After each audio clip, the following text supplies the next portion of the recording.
आज हम बात करेंगे एक ऐसे साइकोलॉजी थ्योरी के बारे में जो हमारे माइंड को समझने का एक बहुत डीप और डिफरेंट तरीका देती है। और ये थ्योरी है साइको एनालिटिक साइकोलॉजी, जो सिगमंड फ्रॉइड ने डेवलप की थी। अब आप सोच रहे होंगे ये फ्रॉइड का नाम कहाँ सुना। बिल्कुल, उन्होंने साइको एनालिसिस के कॉन्सेप्ट को इंट्रोड्यूस किया और आज तक वो साइकोलॉजी में एक कॉर्नरस्टोन फिगर है।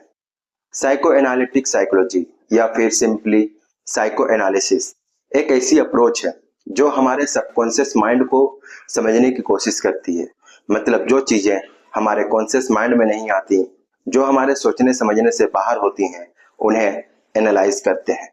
साइको एनालिसिस के हिसाब से हमारे बिहेवियर, थॉट्स और फीलिंग्स काफी हद तक अनकॉन्शियस माइंड को इन्फ्लुएंस में होती हैं और उनको समझकर हम अपनी लाइफ को बेहतर बना सकते हैं। फ्रॉइड की थ्योरी। अब फ्रॉइड ने जो साइको एनालिसिस का थ्योरी दिया था वो काफी कॉम्प्लेक्स था, लेकिन मेन कॉन्सेप्ट ये था कि हमारे बिहेवियर को समझने के लिए हमें अपने सबकॉन्शियस थॉट और मेमोरीज को एक्सप्लोर करना जरूरी है।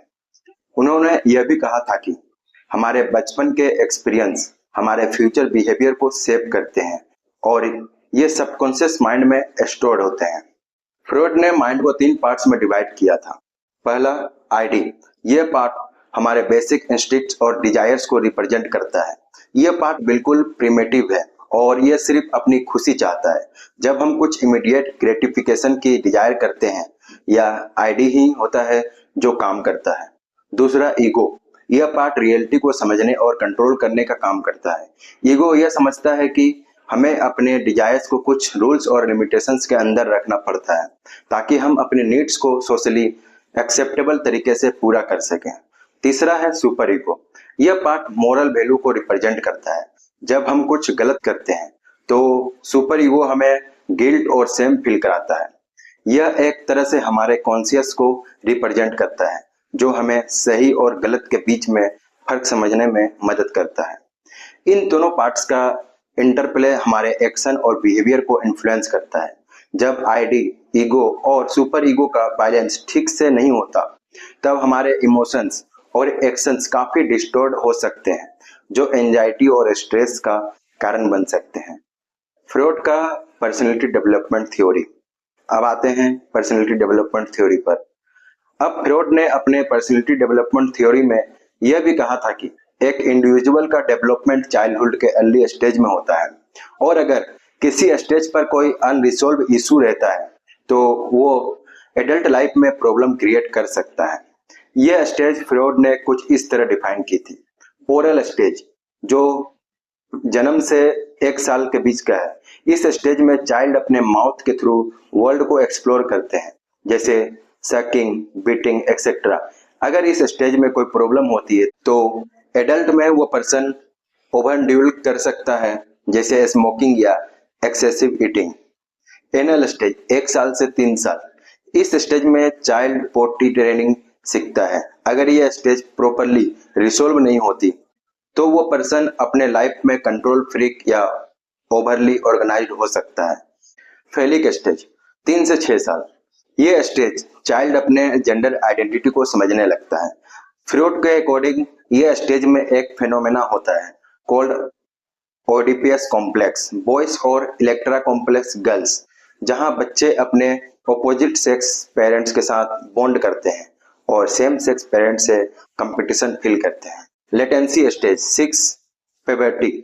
इस स्टेज में सेक्सुअल फीलिंग्स डोरमेंट हो जाती हैं और बच्चे दोस्ती, हॉबीज और एकेडमिक्स में इन्वॉल्व होते हैं। Genital stage, puberty onwards. ये स्टेज एडल्ट लाइफ का होता है जहां सेक्सुअल मैच्योरिटी और रिलेशनशिप डेवलप होती है। चलिए अब एक रियल लाइफ एग्जांपल से समझते हैं। आपने कभी यह सुना है कि किसी का एक स्पेसिफिक फियर या फोबिया होता है, जैसे पब्लिक स्पीकिंग का फियर या फिर क्लोज्ड स्पेस का फियर। यह फियर या फोबिया बहुत ज्यादा पास्ट एक्सपीरियंस से रिलेटेड हो सकते हैं, जो हमारे सबकॉन्शियस माइंड में छुप जाते हैं। जैसे अगर किसी चाइल्ड को बचपन में किसी ने जबरदस्ती स्टेज पर खड़ा कर दिया हो और उसे एम्बेरस्ड फील करवाया हो, तो उसका सबकॉन्शियस माइंड उस मोमेंट को स्टोर कर लेता है और जब वो पर्सन एडल्टहुड में स्टेज पे खड़ा होता है तो उसको एंजाइटी और फियर होता है, जो एक्चुअली उसके पास्ट ट्रॉमेटिक इवेंट का रिजल्ट है। ये पूरा प्रोसेस फ्रॉइड के थ्योरी के थ्रू समझा जा सकता है, जहां पास्ट एक्सपीरियंस सबकॉन्शियस माइंड में स्टोर होते हैं और वो फ्यूचर बिहेवियर को इन्फ्लुएंस करते हैं। Dream and psycho analysis. अब फ्रॉइड के साइको एनालिसिस थ्योरी में एक और इम्पोर्टेंट कॉन्सेप्ट था, जो था ड्रीम एनालिसिस। फ्रॉइड के अकॉर्डिंग ड्रीम्स हमारे सबकॉन्शियस डिजायर्स और फियर्स को रिफ्लेक्ट करते हैं। जब हम सो रहे होते हैं तो हमारे सबकॉन्शियस माइंड का काफी कुछ एक्सप्रेशन होता है। अगर हमारे ड्रीम में कोई डिस्टर्बिंग या रिपीटेटिव एलिमेंट हो तो उसका मतलब हो सकता है कि हमारे लाइफ में कोई अनरिजॉल्व इशू है। एक एग्जांपल देखते हैं।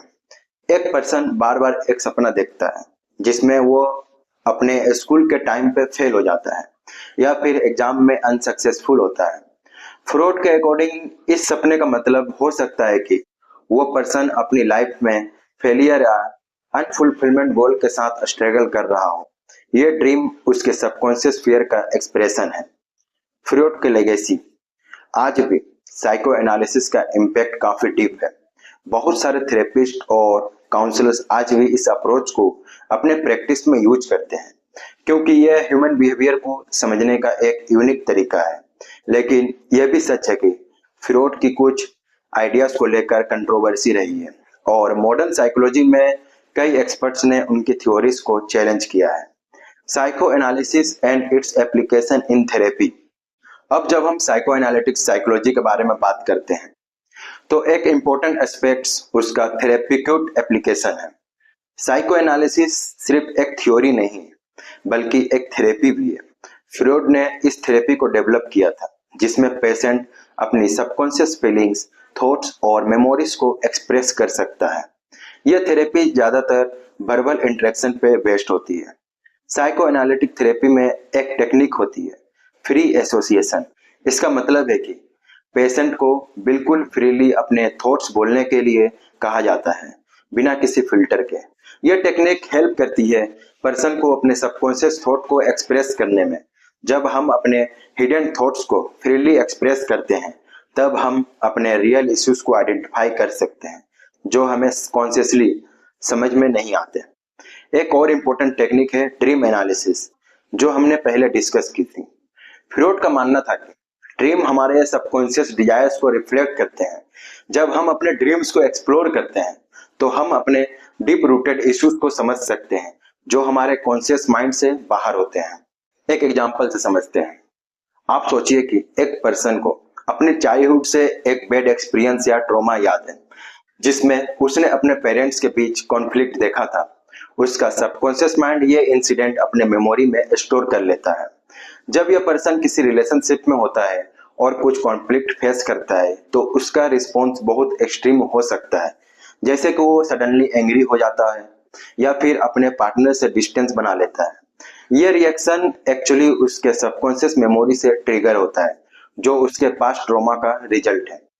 इस केस में साइको एनालिटिक थेरेपी का यूज करने पर थेरेपिस्ट उस पर्सन से फ्री एसोसिएशन टेक्निक के थ्रू बात करेंगे और ग्रेजुअली उसको अपने पास्ट ट्रॉमा को समझने का मौका मिलेगा। जब यह पर्सन अपनी सप्रेस्ड इमोशंस को अंडरस्टैंड करता है, तब वह अपने बिहेवियर को कंट्रोल कर पाता है और हेल्दियर रिलेशनशिप बिल्ड कर सकता है। Defence mechanism. अब एक और इम्पोर्टेंट कॉन्सेप्ट है डिफेंस मैकेनिज्म। फ्रॉइड ने यह थ्योरी डेवलप की थी कि जब हमारे माइंड को कोई स्ट्रेस या एंजाइटी फील होता है, तो हम अपने सबकॉन्शियस माइंड में कुछ प्रोटेक्टिव मैकेनिज्म डेवलप करते हैं, जिसे हम डिफेंस मैकेनिज्म कहते हैं। डिफेंस मैकेनिज्म हमारे कॉन्शियस माइंड को प्रोटेक्ट करते हैं फ्रॉम एंजाइटी और इंटरनल कॉन्फ्लिक्ट। इनके थ्रू से हम अपने माइंड को चीजें एक्सेप्ट करने से बचाते हैं, जो हमारे लिए इमोशनली डिस्ट्रेसिंग होती हैं। ये डिफेंस मैकेनिज्म सबकॉन्शियस लेवल पे काम करते हैं और हम उन्हें कॉन्शियसली फील नहीं करते हैं। कुछ कॉमन डिफेंस मैकेनिज्म है। रिप्रेजेंशन। जब हम अपने पेनफुल या डिस्ट्रेसिंग मेमोरीज को कॉन्शियसली या अनकॉन्शियसली अपने माइंड से दबा देते हैं, यह मैकेनिज्म हमारे एंजाइटी को टेम्पोरली कंट्रोल करते हैं। लेकिन लॉन्ग टर्म में यह हमारे मेंटल हेल्थ को इम्पेक्ट कर सकता है। एक एग्जांपल से समझते हैं। अगर एक पर्सन अपनी चाइल्डहुड अब्यूज को कॉन्शियसली या अनकॉन्शियसली रिप्रेस कर लेता है तो वह अपनी लाइफ में रिलेशनशिप इशू फेस कर सकता है बिना समझे कि उनके इमोशंस उस पास्ट इंसिडेंट से कनेक्टेड हैं। डिनायल, यह डिफेंस मैकेनिज्म तब होता है जब हम अपनी सिचुएशंस को रियलिटी से रिजेक्ट करते हैं। हम अपनी प्रॉब्लम्स या डिस्ट्रेसिंग सिचुएशन को एक्सेप्ट नहीं करते और उसे इग्नोर करते हैं। एक एग्जांपल से समझते हैं। एक एल्कोहलिक पर्सन अपनी एडिक्शन को डिनाई करता है even when it is clear to other that his drinking habits are affecting his life negatively. Projection, इसमें हम अपने नेगेटिव फीलिंग्स या इम्पल्सेस को दूसरों पर डाल देते हैं। अगर हम खुद से किसी चीज को एक्सेप्ट नहीं कर पाते तो हम दूसरों को उसी तरह से जज करते हैं। एक एग्जांपल से समझते हैं। अगर किसी को अपने फीलिंग्स ऑफ इनसिक्योरिटी को एक्सेप्ट करना मुश्किल हो तो वह दूसरों को क्रिटिसाइज करने लगता है। एक एग्जांपल से समझते हैं। अगर किसी को अपने फीलिंग्स ऑफ इनसिक्योरिटी को एक्सेप्ट करना मुश्किल हो तो वो दूसरों को क्रिटिसाइज करने लगता है, जैसे वह पर्सन इतना इनसिक्योर है, जबकि असली इनसिक्योरिटी उसमें खुद होती है। डिस्प्लेसमेंट, जब हम अपनी एंगर या फ्रस्ट्रेशन को किसी सेफर टारगेट पर रिडायरेक्ट करते हैं, यह मैकेनिज्म हमारे इमोशंस को टेम्पोररी रिलीज करता है, लेकिन उसका लॉन्ग टर्म इफेक्ट नेगेटिव होता है। यहाँ एक एग्जांपल देखते हैं। अगर किसी को ऑफिस में अपने बॉस से कोई प्रॉब्लम हो और वो घर आके अपने स्पाउस पर अपना फ्रस्ट्रेशन रिलीज करे तो यह डिस्प्लेसमेंट का एग्जांपल है। सब्लिमेशन, यह एक पॉजिटिव डिफेंस मैकेनिज्म है जिसमें हम अपने नेगेटिव इमोशंस को कंस्ट्रक्टिव एक्शन में चैनलाइज करते हैं, जैसे एग्रेशन को स्पोर्ट्स या आर्ट के थ्रू एक्सप्रेस करना। इसे भी एग्जांपल से समझते हैं। एक पर्सन जो बहुत ज्यादा एंग्री फील करता है वो अपने इमोशंस को बॉक्सिंग या पेंटिंग जैसे एक्टिविटीज में चैनलाइज कर सकता है जो उसके मेंटल हेल्थ के लिए बेनिफिशियल होता है। एक एग्जांपल से समझते हैं। आपने कभी किसी को यह कहते तो सुना होगा, वो आदमी अपना पास्ट को भूल गया है। यह एक एग्जांपल हो सकता है रिप्रेशन का। जब हम अपनी पुरानी पेनफुल या डिस्टर्बिंग मेमोरीज को या एक्सपीरियंस को अपने कॉन्शियस माइंड से बाहर निकाल देते हैं, हम उन्हें इग्नोर करते हैं, लेकिन यह नहीं होता कि वो कंप्लीटली चली जाती है।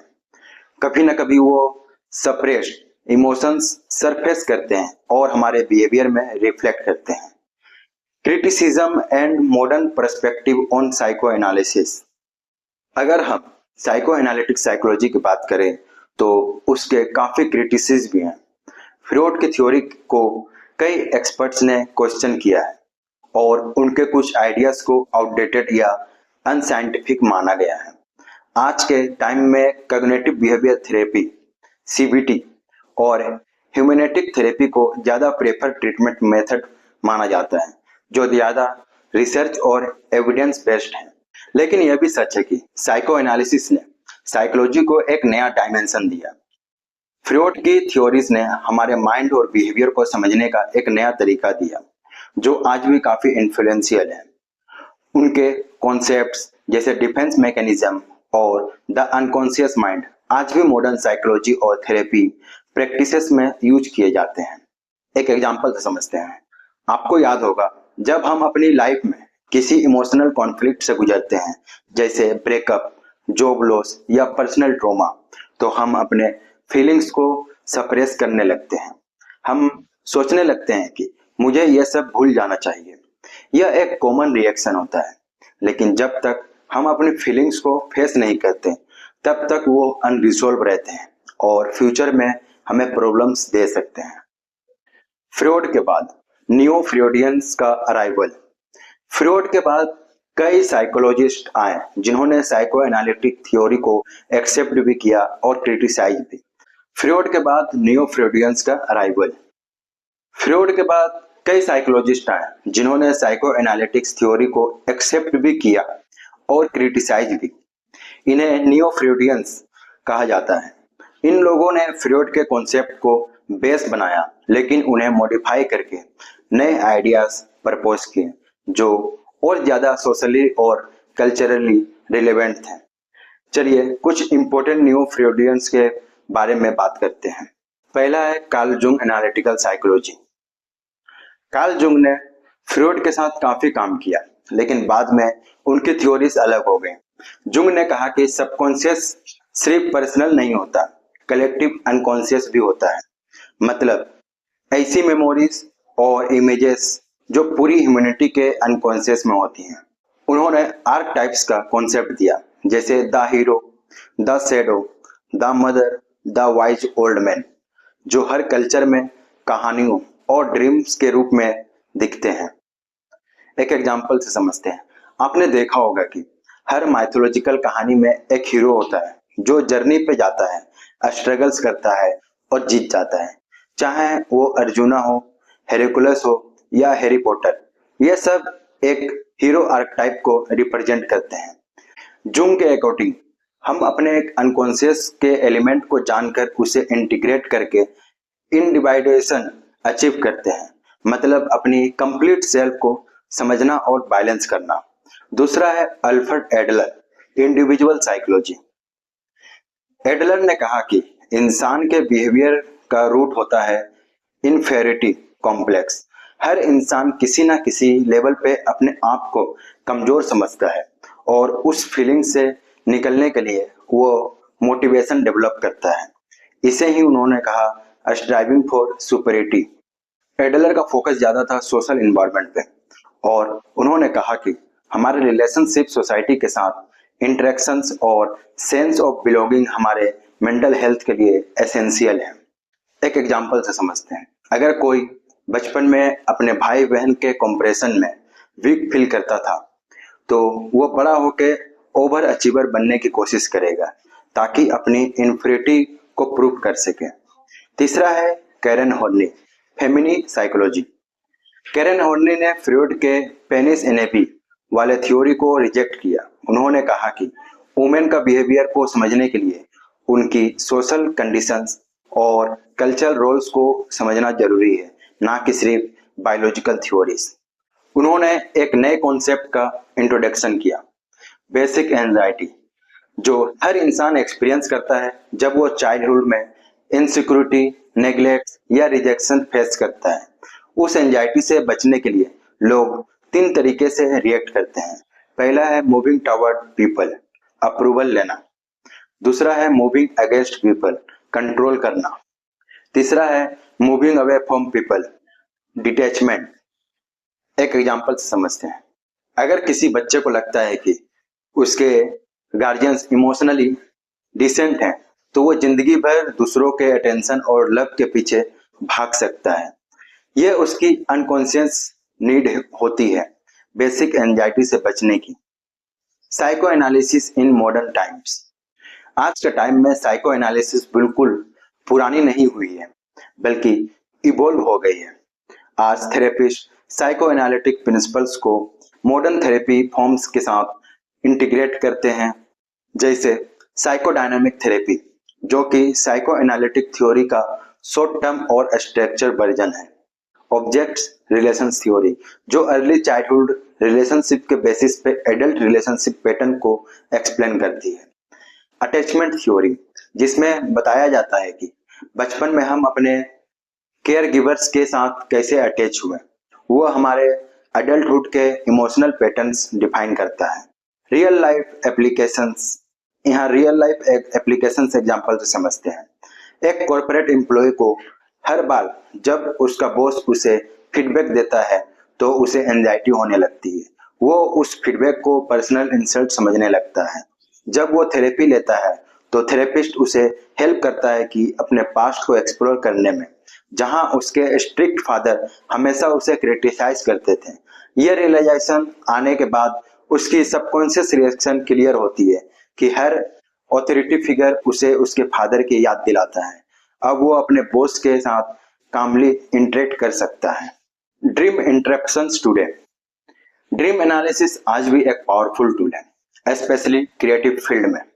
कई आर्टिस्ट, फिल्म मेकर्स, राइटर्स अपने ड्रीम्स को डिकोड करके नए आइडियाज पाते हैं। जुंग के आर्क टाइप्स और फ्रूट के विश फुलफिलमेंट थ्योरीज को लेके कई लोग अपनी पर्सनैलिटी को समझने की कोशिश करते हैं। एक एग्जांपल से समझते हैं। अगर आप बार बार एक सपना देख रहे हैं जिसमें आप किसी टनल में फंसे हुए हैं, तो वो इंडिकेट कर सकता है कि आप रियल लाइफ में किसी सिचुएशन से निकल नहीं पा रहे हैं या किसी डिसीजन को लेकर कंफ्यूज्ड हैं। आपके अनकॉन्शियस माइंड के सिंबल्स को डिकोड करके आप अपने रियल लाइफ स्ट्रगल्स का सॉल्यूशन समझ सकते हैं। क्या साइको एनालिटिक्स साइकोलॉजी हर किसी के लिए है? हर पर्सन के लिए साइको एनालिटिक्स थेरेपी सूट नहीं करती। ये यूजुअली उन लोगों के लिए इफेक्टिव होती है जो अपने थॉट्स और फीलिंग्स को डीपली एक्सप्लोर करना चाहते हैं। दूसरा, अपनी लाइफ में रेपिटेटिव पैटर्न्स नोटिस करते हैं। तीसरा, अपने चाइल्डहुड के एक्सपीरियंस को प्रोसेस करना चाहते हैं। लेकिन जो लोग क्विक सॉल्यूशन या सिम्टम्स बेस्ड रिलीफ चाहते हैं, उनके लिए सीबीटी या सॉल्यूशन फोकस्ड थेरेपी बेटर होती है। Criticism and limitations. Psychoanalysis के क्रिटिसिस्ट ने कुछ मेजर पॉइंट्स रेज किए हैं। Too focused on sex and childhood. Freud के क्रिटिसिस्ट मानते हैं कि उन्होंने हर चीज का रूट सेक्सुअल अर्ज में ढूंढने की कोशिश की। Lack of scientific evidence. कई कॉन्सेप्ट्स जैसे आईडी, ईगो, सुपर ईगो को मेजर नहीं किया जा सकता, इसलिए उन्हें साइंटिफिकली टेस्ट करना मुश्किल है। Therapy duration is too long and expensive. Psychoanalytic therapy सालों साल लंबी होती है, जो सबके लिए एक्सेसिबल नहीं होती। लेकिन इन सब के बावजूद साइको एनालिसिस का कंट्रीब्यूशन इमेंस है, specially understanding the why behind the what. यह थ्योरी हमें बताती है कि किसी बिहेवियर के पीछे के डीपर साइकोलॉजिकल रीजन क्या हो सकता है। साइको एनालिटिक साइकोलॉजी का असर आज भी जिंदा है। आज भी अगर हम किसी राइटर का फिक्शन पढ़ते हैं, एक एक्टर का परफॉर्मेंस देखते हैं या किसी आर्टिस्ट की पेंटिंग फील करते हैं, तो उनमें साइको एनालिटिक इन्फ्लुएंस मिल जाता है। आर्ट, फिल्म, लिटरेचर और इवन मार्केटिंग में लोग हमें साइक को समझने के लिए फ्रॉइड और जूंग के कॉन्सेप्ट का यूज करते हैं। साइको एनालिटिक साइकोलॉजी हमें सिखाती है कि हर इंसान के अंदर एक इनविजिबल वर्ल्ड होता है। हर बिहेवियर का एक डीपर इमोशनल रूट होता है। जब तक हम अपने अनकॉन्शियस पैटर्न्स को समझेंगे नहीं, तब तक हम रिपीट करते रहेंगे वही पैटर्न।